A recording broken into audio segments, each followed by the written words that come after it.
케미쌤의 캠캔입니다. 학생 여러분 안녕하세요. 오늘은 인류의 역사를 바꾼 화학 반응에는 어떤 것들이 있을까? 암모니아의 합성과 화석연료의 이용에 대해서 살펴보겠습니다. 인류의 역사를 바꾼 화학 반응 중 암모니아의 합성이 있습니다.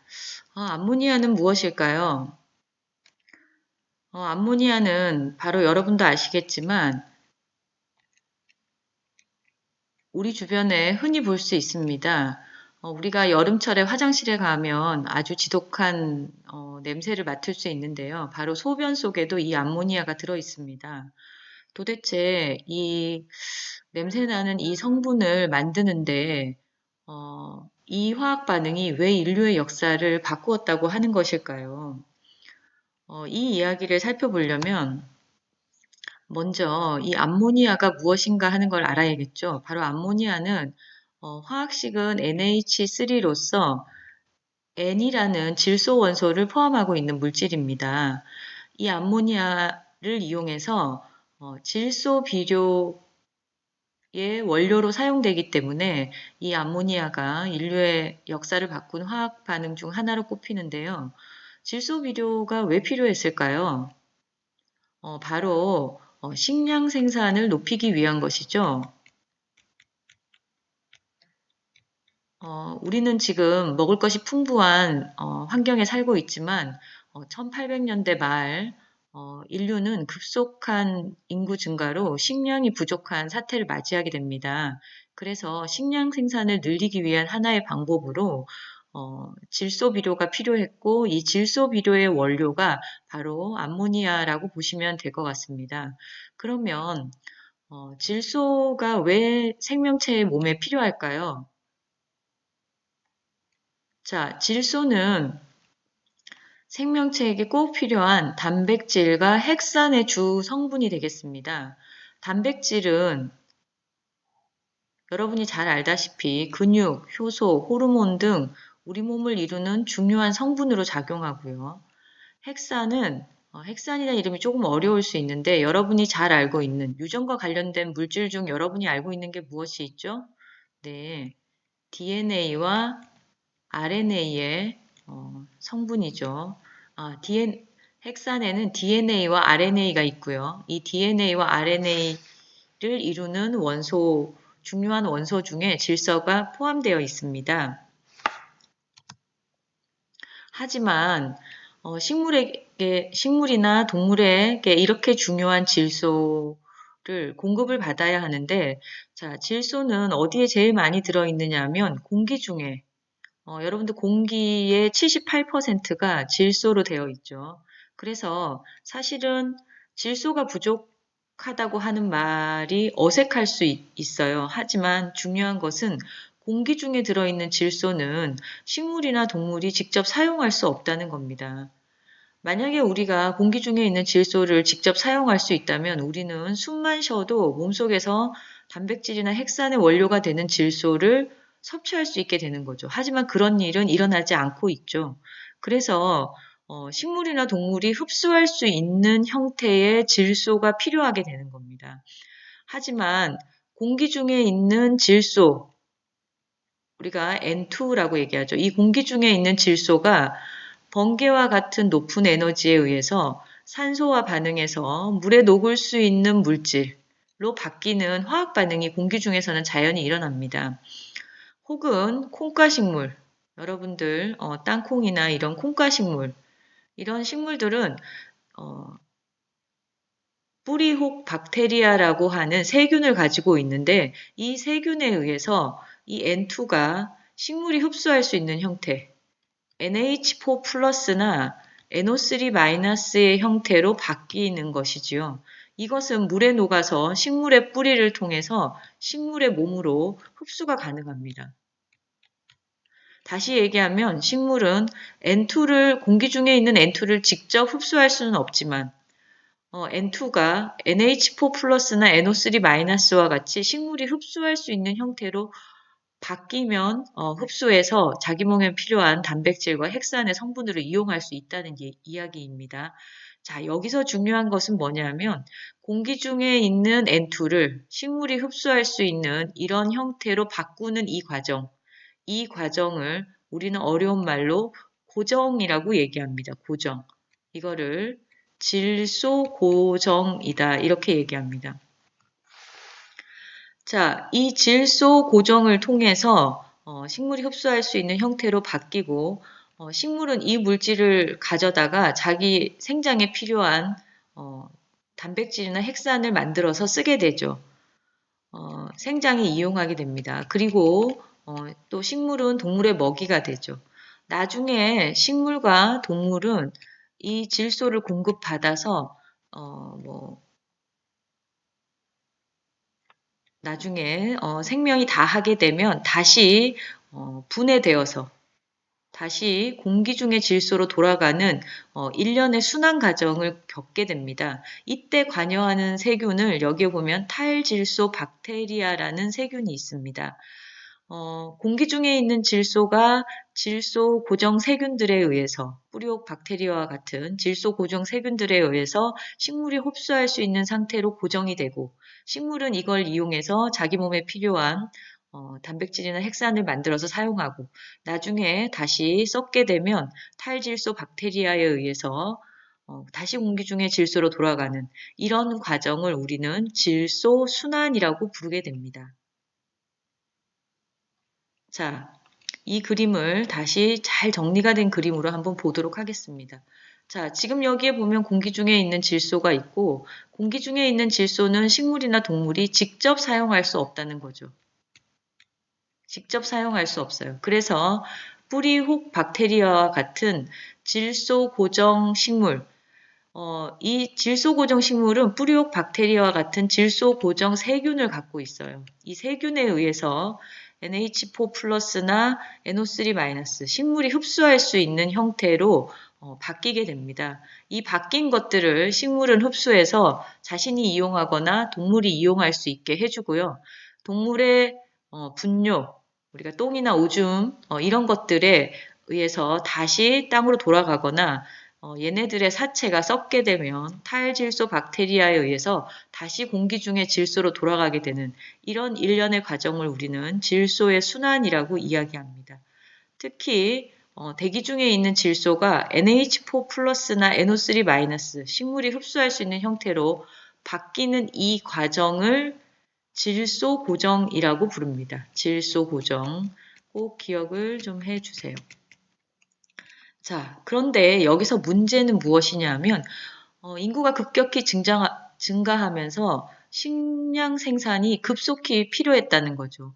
자연에서 일어나는 이 일련의 자연스러운 과정만으로는 식량 생산을 높일 수가 없었던 겁니다. 그래서 식량을 더 많이 생산하기 위해서 인위적으로 이런 NO3-나 NH4 플러스와 같은 물질을 넣어줄 수 있는 비료가 필요했던 거죠.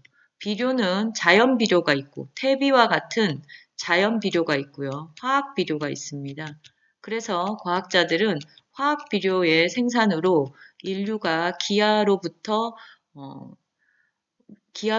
많은 사람들의 생명이 위태로운 이 지구를 구해야 되겠다. 그래서 화학 비료의 원료가 되는 암모니아의 생성을 추진하게 되는 것입니다.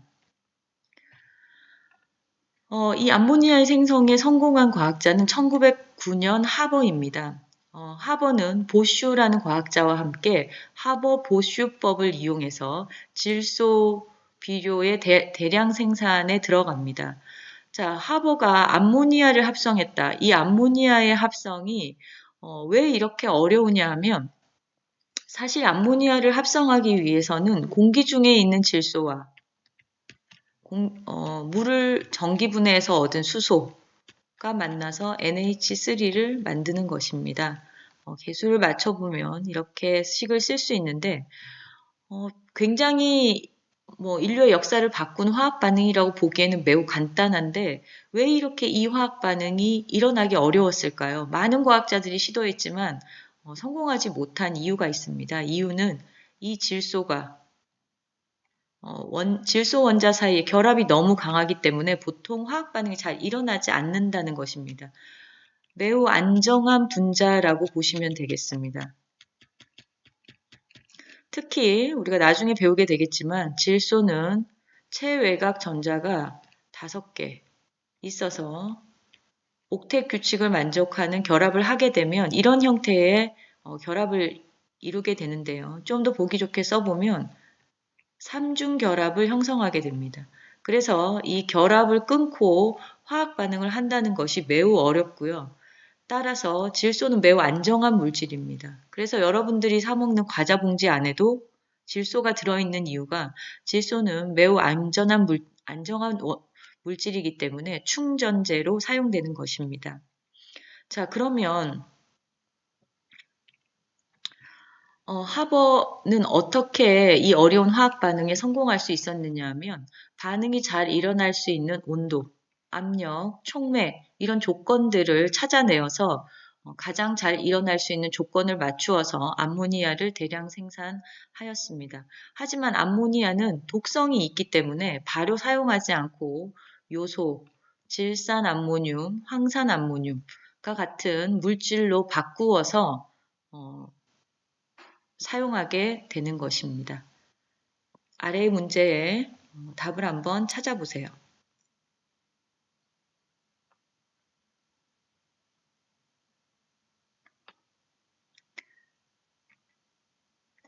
자, 마지막으로 질소 고정, 질소 순환의 의미를 정리해 보시고요. 공기 중의 질소를 수소와 반응시켜 암모니아를 만드는 것이 왜 어려운지 생각해서 정리해 보시고, 세 번째, 하버가 암모니아의 합성을 위해 사용한 방법이 구체적으로 무엇인지 정리를 해 봅시다.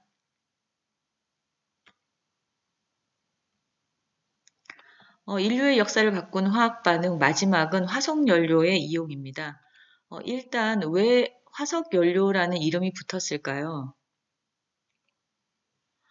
네, 우리가 사용하고 있는 연료가 화석연료인 이유는 지질시대 생물의 사체로부터 만들어졌기 때문에 우리가 화석이 연료가 되었다라고 생각하시면 될 것 같습니다.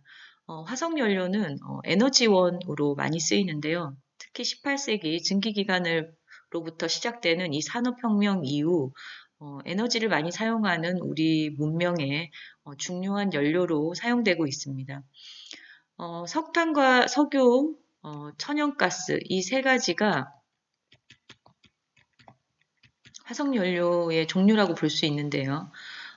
천연가스는 우리가 흔히 사용하는 도시가스, 우리가 LNG라고 말하죠. 이들은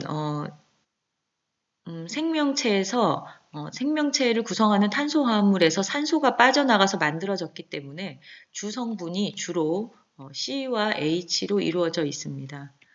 화석연료를 우리가 좋은 에너지원으로 사용할 수 있는 이유는 바로 이 화석연료의 주성분인 C와 H가 공기 중에 있는 산소와 반응하게 되면 굉장히 많은 열이 발생하기 때문에 우리가 이 열을 에너지원으로 이용하게 되는 것입니다.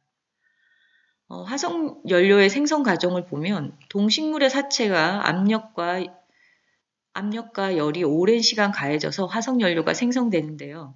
석탄은 주로 육지에서, 석유는 주로 바다에서 생성되었다고 합니다. 석탄은 우리가 양치식물류가 변해서 석탄이 되었다라고 보통 이야기하는데요. 열대 밀림지대를 이루었던 식물의 유해가 변형된 것으로 고체 상태로 산출되는 것입니다. 석유는 주로 따뜻한 바다에 살던 미생물의 잔해가 열과 압력을 받아 변한 것으로 주로 액체 상태로 산출이 됩니다.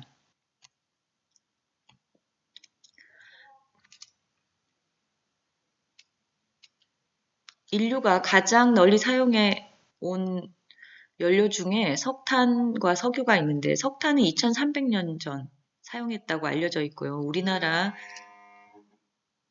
7세기경 처음 사용한 것으로 전해지고 있습니다.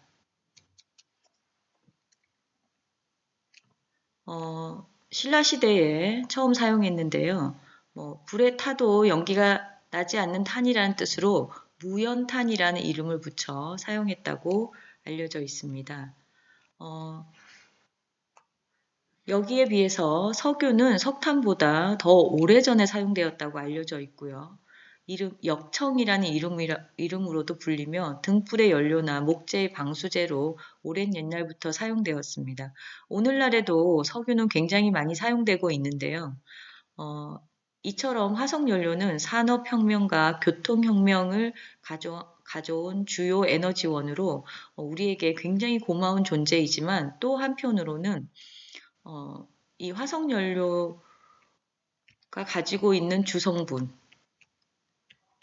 공기 중에 있는 산소와 반응하게 되면 완전 연소하게 되면 CO2와 H2가 만들어지는데 이 과정에서 이 이산화탄소가 여러분이 잘 알다시피 지구 온난화를 가속시켰다라고 가속시키는 원인으로 주목을 받고 있습니다. 그래서 우리가 화석연료의 사용을 줄여야 한다, 대체 에너지를 개발해야 한다, 이런 움직임들이 많이 있는데요.